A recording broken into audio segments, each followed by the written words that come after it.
저와 함께 또 지난 3월 27일 토요일에 있었던 산업선교와 전도학 메시지, 또 핵심 메시지를 함께 살펴보고 또 기도 제목을 가지고 함께 기도하도록 하겠습니다.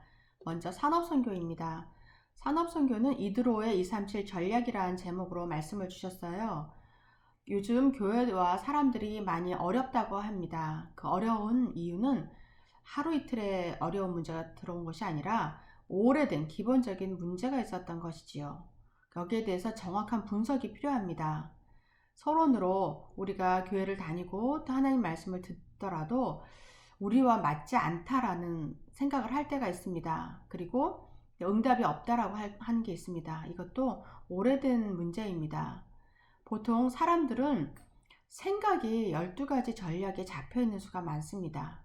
우리가 창세기 3장 문제로 하나님 떠나서 태어났기 때문에 사단이 이 세상 공중 권세를 잡고 있고 그 안에 살고 있습니다. 우리가 복음을 받았다 하더라도 아직까지 12가지 전략에 붙잡혀 있는 수가 있고 또 마음은 전부 병들어 있습니다. 여러 가지 문제로 또 여러 가지 사건들로 병들어 있고 또 영적 시스템이 전부 다르게 되어 있습니다. 그리고 현실은 매우 급급합니다. 우리가 문제를 만났을 때 말씀으로 우리가 생각하고 또 기도로 기다릴 수 있는 게 아니라 빨리 문제 해결을 하기 위해서 마음이 급합니다. 그렇기 때문에 이 복음과 말씀과 나랑 맞지 않는 수가 많이 있지요. 또 말씀에 각인되고 뿌리 내리고 체질되지 않은 상태에서 일을 하다 보면 또 실패할 수도 있고 또 여기에서 성공을 하더라도 어느 순간 또 무너질 수밖에 없는 그런 시스템 속에 들어가게 되는 겁니다. 오늘 이드로 장로를 또 보면서 하나님의 237 나라와 어떻게 이 언약을 세우고 또 우리에게 말씀을 주는지 한번 살펴보아야겠습니다. 평상시 그릇이 중요하다고 하셨습니다. 본론으로 평상시에 우리가 어떻게 살고 있는지, 평상시 언약 붙잡고 기도하고 또 예배 생활이 되고 있는지에 따라서 문제가 왔을 때 비상시에 하나님께서 응답할 때 그 응답이 나에게 오는 것이죠. 그렇지만 평상시 생활이 말씀과는 떨어져 있고 예배를 또 드리지 않고 예배를 드린다 하더라도 또 종교적인 예배를 드리고 언약이 빠진 복음이 빠진 예배 속에 있다면은 우리가 문제를 당하면은 그게 응답으로 오는 것이 아니라 정말 추락하는 실패하는 그런 계기가 될 수밖에 없습니다. 예를 들어서 이드로 장로가 모세를 미디안 광야로 또 살인범으로 도망왔을 때 모세를 사위로 삼습니다. 사위로 삼아서 40년 동안 모세를 보호하고 데리고 있습니다. 그동안 모세가 모세 오경을 또 기록할 수 있게도 또 그런 환경을 마련해 주었죠. 그리고 출애굽할 때 동역자로 쓰임을 받습니다. 이드로 장로가 모세가 바로왕 앞에 서야 할 그런 언약을 받았을 때 이 일을 장인이 허락을 합니다. 갈 수 있도록 허락을 해주고 또 세계적인 영향을 준 조언도 하게 되지요. 출애굽기 18장에 보면은 모세가 백성들의 일을 심판하려고 하루 종일 일을 하는 걸 보고 이게 옳지 않다라고 말했습니다. 옳지 않고 내가 시스템을 세우라고 합니다. 10부장, 또 50부장, 100부장, 1000부장을 세워서 이 일을 할 수 있는 재와 덕이 겸비한 사람들을 뽑아서 맡기라고 하죠. 큰 일만 모세에게 가지고 오도록 하고 이 모든 것을 혼자 담당하지 말라고 조언을 합니다. 이드로는 이방인이라고 알려져 있지만 하나님을 만나는 하나님을 믿는 사람으로 개종을 한 것으로 이제 학자들이 말씀을 하고 있습니다. 그리고 광야와 가나안에 입국을 하게 되었을 때 모세가 이드로 장로가 가족을 데리고 오죠. 모세의 아내와 두 아들을 데리고 옵니다. 그래서 합류할 수 있도록 또 돕는 그런 역할도 보이지 않지만 또 많이 드러나지 않지만 뒤에서 모세를 도와서 237 나라를 살리는 출애굽을 시키는 그 역사를 감당할 수 있도록 돕는 장로의 역할을 합니다. 우리도 이런 이드로와 같은 그런 장로의 역할, 우리가 직분이 장로가 아니더라도 목회자를 돕고 또 교회를 돕고 우리 렘넌트들을 살리고 기도하면서 내가 할 수 있는 작은 하나를 가지고도 교회를 돕는 그것이 바로 237 나라를 살리고 5천 종족을 돕는 길입니다. 그 일을 감당하면 되겠습니다. 말씀도 완전히 복음 중심으로 우리가 이해를 하고 또 산업인, 우리 중직자가 받아야 될 바른 언약만 잡아도 하나님은 이드로에게 주셨던 그런 응답을 우리에게 주시게 되어 있습니다. 또 결론적으로 내가 237과 안 맞는 이유를 찾으라고 하셨는데요. 여기에 우리는 말씀에 맞지 않습니다. 안 되기 때문에 하나님이 하시도록 기도하고 기다려야 되겠습니다. 우리가 갈 수 없고 캄캄한 5천 종족의 현장을 살리기 위해서는 말씀을 붙잡고 일심전심 지속으로 기도하는 길밖에 없습니다. 강대국 속에 또 숨겨진 대상들이 있고 또 우리 237 다민족 중에 숨겨진 제자들이 있습니다. 우리가 또 우리 교회에도 지금 계속 다민족 친구들이 오고 있는데요. 이들이 정말 그 한 나라를 살릴 제자인지 우리가 어떻게 알겠습니까? 우리가 그 아이들을 돕고 또 기도 제목을 나누고 기도를 해주고 교회에 왔을 때 따뜻하게 맞아주고 정말 이들이 복음이 들어갈 수 있도록 말씀이 뿌리내릴 수 있도록 도우면서 하나님께서 예비하신 제자라면 안류에 갈 수 있도록 정확하게 신학을 해서 정확하게 그 나라를 살릴 수 있는 그런 기반이 다져지도록 하나님께서 안류를 세웠는데 그곳으로 보내서 훈련받도록 도와야겠습니다. 우리가 물심양면으로 돕다 보면 하나님께서는 반드시 우리를 통해서 또 우리 교회를 통해서 우리가 섬기는 그 자리에서 쓰임받게 하실 것입니다. 우리가 기도 제목 붙잡고 함께 기도하도록 하겠습니다. 복음 중심의 그 말씀대로 살아가는 자가 되고 하나님의 은혜 속으로 들어가게 하옵소서. 평상시 그릇이 준비되어서 237 나라와 또 5천 종족의 언약적 사역을 하며 숨겨져 있고 와 있는 다민족을 살리게 하옵소서. 우리가 함께 기도하도록 하겠습니다. 하나님 아버지 감사합니다. 하나님 정말 오늘 주신 말씀대로 우리가 다른 것이 중심이 된 게 아니라 복음 중심으로 살아갈 수 있도록 하나님 은혜 주시고 또 평상시 우리가 예배 중심 또 말씀 중심으로 살아가다가 그릇이 준비되어서 하나님이 또 응답을 주실 때 하나님 시간표가 왔을 때 하나님 정말 말씀으로 사람을 살리게 하시고 우리 삼시나를 살리는 그런 이드로와 같은 역사, 이드로와 같은 응답을 받게 하여 주시옵소서. 감사드리고 살아계신 주 예수 그리스도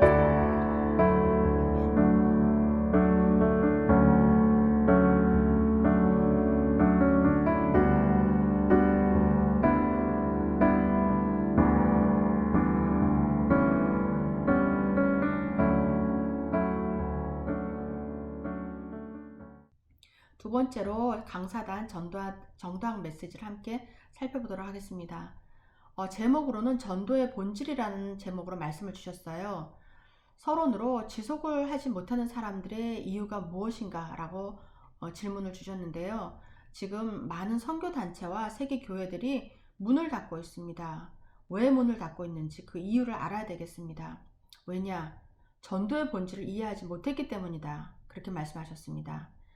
또 시작할 때는 사람들이 막 으쌰으쌰 해서 막 벌립니다. 막 시작했는데 그것이 되지 않았을 때 많은 사람들이 떠나가는데 그것이 아니라 그렇게 열어놓고는 이제는 확산될 시간표가 있습니다. 제자들이 세워지고 이제 제자들이 나와야 되는 것이죠. 제자들이 세워지고 시스템이 깔리고 또 지금은 제대로 갈 정비하는 시간표입니다. 우리의 인생도 그렇고 교회도 그렇고 모든 조직이 그렇듯이 모든 것이 시간표가 있는데 그 시간표를 정확하게 보는 것이 참 중요합니다. 전도의 주역은 하나님이십니다. 우리는 하나님의 일꾼이고 심부름꾼이고 동역자입니다. 말씀 붙잡고 하나님의 인도대로 따라갔을 때 하나님께서는 그 전도의 미련한 방법으로 우리를 통해서 세계복음화를 이루신다고 말씀하셨지요. 그 말씀을 붙잡고 나가면 되겠습니다. 본론으로 하나님이 보시는 전도라는 말씀을 주셨는데요. 전도의 본질이 일보다 사람입니다. 요한복음 3장 16절에 하나님께서는 하나님이 세상을 이처럼 사랑하사 독생자를 주셨으니 라고 말씀하셨죠. 여기에서 말씀하시는 세상은 세상이 아니라 세상의 사람들의 영혼입니다. 사람입니다. 사람을 사랑하신 것이고 하나님께서 그 사람을 사랑하사 영혼을 구원하시기 위해서 멸망으로 가는 자들을 구원하려 하십니다. 그리고 영생을 얻게 하려 하신다고 하셨습니다. 사람들은 하나님을 믿지 않는, 특히 하나님을 안 믿는 불신자들은 교회 다니는 사람들을 보고 믿는 사람들을 보고 이렇게 말하는 수가 많습니다. 저 사람 하나님 믿고 또 교회도 열심히 다니고 구원의 확신도 있다 하는데 왜 삶은 저렇게 지지리도 어렵고 가난하냐? 왜 이렇게 풀리는 게 없고 힘드냐? 오히려 하나님 믿지 않는 불신자는 저렇게 잘 살고 떵떵거리고 사는데 왜 예수 믿는 사람들은 저렇게 궁상맞냐라고 말을 하지요, 종종. 그러나 그 사람들은 영적인 것을 몰라서 그렇습니다.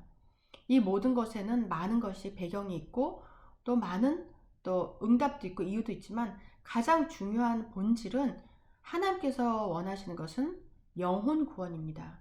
그 사람들이 어렵게 살았든 어떻게 했든 하나님의 손에 있고 결국은 유한한 100살도 살지 못하는 이 인생을 끝내고 나서는 영원한 미래의 천국과 지옥이 있습니다. 예수님을 믿다가 아파서 병들어 죽을 수 있습니다. 어느 순간은 우리는 모두 하나님 나라 가게 됩니다. 아니면 지옥으로 가게 됩니다. 죽음이라는 그 순간을 맞이합니다. 그때 우리가 어디로 가느냐? 영원히 구원받은 사람, 예수님을 영접하고 하나님을 믿는 사람은 하나님의 나라, 우리 아버지 집에 가게 되는 것이죠. 그리고 살아있을 때 그렇게도 부정하고 부인하고 예수님을 거부하고 믿지 않은 사람들, 내가 중심이 되어서 사실은 내가 중심도 아니고 사단이 중심이 되어서 속고 있는 건데 그걸 알지 못한 사람들은, 그리고 하나님의 사랑을 거부한 사람들, 천국을 부인한 사람들, 결국 나를 붙잡고 있던 사단의 집인 지옥으로 갈 수밖에 없습니다. 때는 이미 늦었습니다. 이미 늦었기 때문에 바꿀 수 없습니다. 그걸 알기 때문에 우리들은, 전도자들은 하루라도 전도를 하게 되는 것이죠. 하나님께서는 빛으로 오신 하나님, 말씀으로 오신 하나님께서는 사람보다 하나님 중심이시고 또 전도 이전에 영혼을 사랑하사 그 영혼을 구하려고 하십니다. 그래서 요한복음 21장 15절에서 내가 나를 사랑하느냐라고 베드로에게 물으시지요. 베드로에게 내가 나를 사랑하느냐 3번이나 물으시면서 3번 다 하신 말씀이 내 어린 양을 먹이라, 내 어린 양을 치라, 내 어린 양을 구하라고 하십니다. 돌보라 하십니다. 그것이 영혼 사랑인 것입니다. 결론으로 우리가 참고해야 될 것이 있는데, 불신자들의 선행과 봉사는 우리들이 하는 이 전도운동과는 차원이 다른 것입니다. 우리 전도자들은 정말 아가페의 헌신을 하지요. 우리가 그 영혼, 생명 살리는 것을 위해서 기도하고 전하고 사랑으로 베풀고 도와주고 교회로 인도하고 말씀을 줍니다. 이것이 아가페의 사랑입니다. 하나님의 사랑이지요. 우리는 후대들의 우선순위를 바꿔줘야 합니다. 지금 많은 젊은이들이 전도하는 것을 나의 성공의 한 방편으로 생각하는 젊은이들이 많이 있습니다. 하나님이 원하시는 게 전도와 선교라고 하는데, 내가 이것을 하면 하나님이 나를 성공시켜 주지 않으실까? 내가 돈에 또 물질에 축복을 받지 않을까? 내가 성공하지 않을까?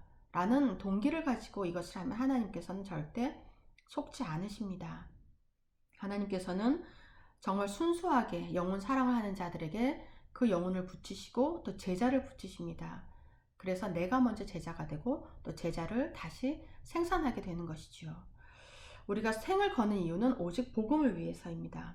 그래서 우리가 이 강사단 메시지를 통해서 우리가 함께 다시 전도에 대한 본질을 이해하고 함께 기도하고 또 이 응답을 받아 나가기를 원합니다. 함께 기도하도록 하겠습니다.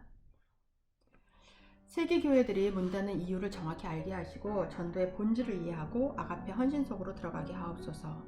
일보다 사람, 또 사람보다 하나님, 전도 이전에 영혼 사랑을 하게 하시고 오직 복음을 위해서 생을 걸게 하옵소서. 기도하겠습니다. 하나님 감사합니다. 오늘도 우리에게 전도의 본질을 알게 하시고 또 하나님 왜 이 세계가 또 교회들이 문을 닫고 있는지, 왜 우리가 되어지지 않는지 알게 하시니 감사합니다. 하나님 정말 일보다 사람이고 전도 이전에 영혼의 사랑하라는 하나님 말씀대로 우리가 하나님이 원하시는 영혼 사랑, 영혼을 구원하는 데 인생을 또 드리며 헌신하기를 원합니다. 하나님 이 속으로 우리가 들어가게 하시고 하나님 말씀대로 살아갈 수 있도록 하나님 축복하시고 인도하여 주시옵소서. 감사드리며 살아계신 주 예수 그리스도 이름으로 기도드립니다. 아멘.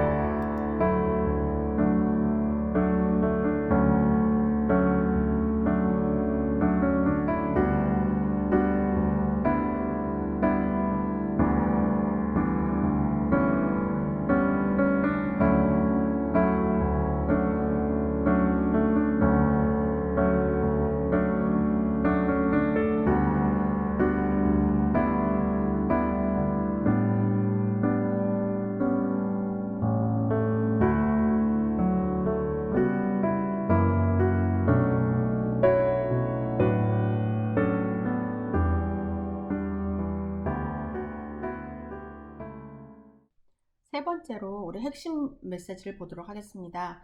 제목이 나를 서밋의 자리로 보내라 라는 제목으로 말씀을 주셨고요. 우리 에덴교회의 모든 또 성도들과 중직자와 렘넌트 또 목회자, 목사님은 하나님께서 전도운동을 위해서 특별하게 세우신 그런 교회입니다. 우리가 이 하나님의 언약을 붙잡고 우리 모두와 우리 교회가 함께 서밋의 자리로 들어가야 되겠습니다. 서론으로 이 세상 지금 90%의 사람들이 모두 어렵다고 하셨어요. 그 안에 40%는 이미 포기한 상태. 오직 10%만 성공의 자리에 있는데 이들도 진정한 행복을 가지지 않고 또 실패의 자리로 갈 수밖에 없는 그런 성공한 10%라고 하셨습니다. 하나님이 우리에게 말씀을 주시는 이유는 하나님께서 내가 나를 잡고 있는 것에서 벗어나라 하시는 것입니다. 내가 정말 내 생각과 내 또 수준에서 벗어나야지만 내가 하나님의 수준으로 들어갈 수 있습니다. 그리고 하나님의 말씀에 붙잡혀야지만 하나님께 쓰임받게 되는 것이지요. 출애굽기 4장의 24절에 보면은 모세가 하나님께 죽임을 당할 뻔한 사건이 있습니다. 모세가 자신을 놓게 되는 사건이죠. 하나님께서 모세에게 출애굽하기 위해서 가라고 하시죠. 그러나 모세는 내 입이 뻣뻣합니다. 내가 말을 잘 하지 못합니다. 내가 누구이고 한데 애굽 왕에가 가겠습니까? 라고 자기 생각을 하나님께 드러냅니다. 그때 하나님께서는 모세를 죽이려고 하십니다. 그때 이제 피 언약을 회복하고 다시 쓰임받게 되는 그런 사건이 있는데 우리도 하나님께서 세계복음에서 가라. 내가 너를 미국까지 보냈다. 에덴교회까지 보냈다. 언약 잡고 기도하고 세계복음화의 서밋으로 쓰겠다고 하셨는데 하나님께 우리는 이렇게 말하죠. 내가 누구입니까? 나는 할 수 없습니다. 나는 입이 뻣뻣합니다. 나는 말 못합니다. 그랬을 때 하나님은 어떻게 하실까요? 우리가 다시 한번 생각해 봐야 되겠습니다. 언약을 붙잡았을 때 하나님이 하십니다. 본론으로 언약이 되살아납니다. 우리 모세가 하나님께 언약이 되살아나고 또 고난인 줄 알았는데 그 삶의 모든 과정이 고난인 줄 알았는데 이제 체험으로 바뀌게 되는 것이죠. 미디안 40년이 말씀을 정리하는 체험의 시간이 되고 또 호렙산에서 결단과 새로운 시작을 하게 됩니다. 그래서 도전을 하게 됩니다. 애굽 우상을 무너뜨리는 출애굽이 되고 또 모든 것을 끝내는 홍해 사건을 또 인도하게 하고 또 시내산에서 확실한 십계명을 받습니다. 그래서 그 언약궤를 마음에 새기라라는 말씀을 받습니다. 그래서 모세가 하나님께 쓰임받는 그런 굉장한 역사를 일으키게 되는 것이죠. 그래서 서밋의 자리로 가게 됩니다. 결론적으로 나를 그 플랫폼으로 만들라고 하셨어요. 내가 응답을 찾아가는 게 아니라 하나님께서 응답을 가지고 나에게 오시는 플랫폼. 어떤 플랫폼이냐면은 보좌의 축복이 몰려오는 플랫폼이고 시공간을 초월하는 능력의 플랫폼, 5천 종족을 살리는 치유 서밋의 플랫폼, 하늘 군대가 동원되는 플랫폼, 빛으로 흑암을 물리치는 플랫폼이라고 저를 또 여러분을 하나님께서 지명하여 부르셨습니다. 그래서 정말 우리가 이 자리로 들어가서 응답을 받아야 되겠습니다. 우리 지난주 강단 말씀에서도 나귀를 타신 서밋이라는 제목으로 말씀을 주셨죠. 예수님께서 이제 예루살렘으로 들어가십니다. 십자가 지시는 그런 자리로 가시는데 예수님께서 하나님이시잖아요. 하나님이 오셨는데 나귀를 타고 들어가십니다. 나귀 새끼를 타고 말도 아닌 나귀를 타고 입성하십니다. 가장 낮은 자리에서 섬기러 들어가시는 것이죠. 십자가에 죽으러 오신 그런 겸손하신 예수 그리스도이십니다. 우리의 영적 무지와 영적 실패, 무능력을 예수님께서 다 짊어지시고 우리의 질고를 짊어지시고 우리의 죄악을 담당하시고 십자가에서 못 박혀 죽으십니다. 그 모진 매와 또 모진 그런 조롱을 다 견디시고 아무 말 없이 다 가지고 십자가에서 보혈을 흘려서 우리의 모든 죄를 끝내셨습니다. 끝입니다. 끝. finish. 다 끝냈기 때문에 도로 그것을 찾아올 필요가 없습니다. 지금 나의 상황이 병이 들었던지 경제가 어렵던지 사람과의 문제가 있던지 학업이나 사업과 미래가 불투명하던지 과거에 상처가 있던지 상관이 없습니다. 하나님은 너의 모든 문제를 내가 이미 예수를 보내서 끝냈다고 하십니다. 그걸 믿어라. 그러면 우리의 모든 문제 끝입니다. 있어도 끝입니다. 그리고 다시 예수님 부활하셨습니다. 우리가 이번 주 주일날 부활절로 섬기는데요. 그 예수님께서 끝내고 하나님이신 증거로 다시 부활하십니다. 그 부활의 예수님이 나의 주인이죠. 그리고 성령으로 나와 함께 계시죠. 모든 능력을 가진 나의 무능력이 아닌 하나님의 능력을 가진 그 하나님께서 나와 함께 계시고 나를 이제부터 말씀으로 인도하신다고 하십니다.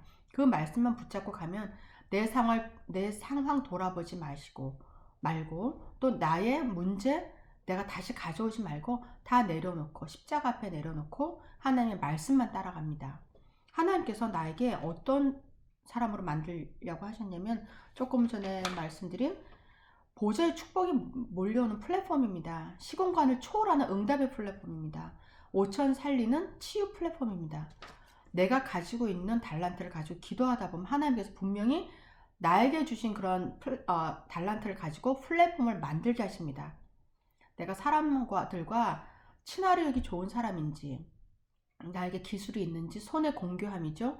음식을 만드는 기술이나 뭘 만드는 것이나 어떤 기술을 가지고 있든지 지혜를 가지고 있든지 운동이든지 노래든지 모든 것을 가지고 하나님 그걸 플랫폼 삼으셔서 사람들이 몰려오게 하실 것입니다.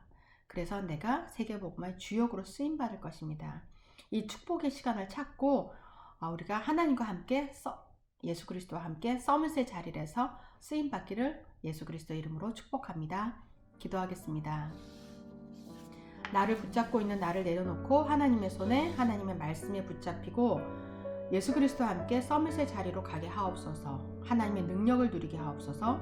언약이 회복되고 고난이 체험되고 도전하여 내가 시공간 초월하는 능력의 플랫폼이 돼서 5천 종족을 살리는 플랫폼이 되게 하옵소서. 우리 기도하겠습니다.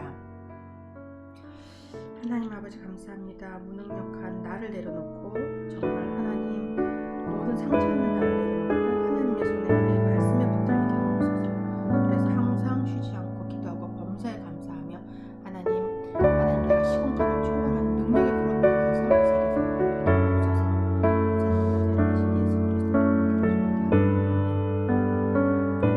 마지막으로 기도하고 마치겠습니다. 복음 중심의 그 말씀대로 내가 살아가게 하시고 하나님 정말 우리를 통해서 세계복음화 5천 종족 살리는 역사가 일어나게 하옵소서.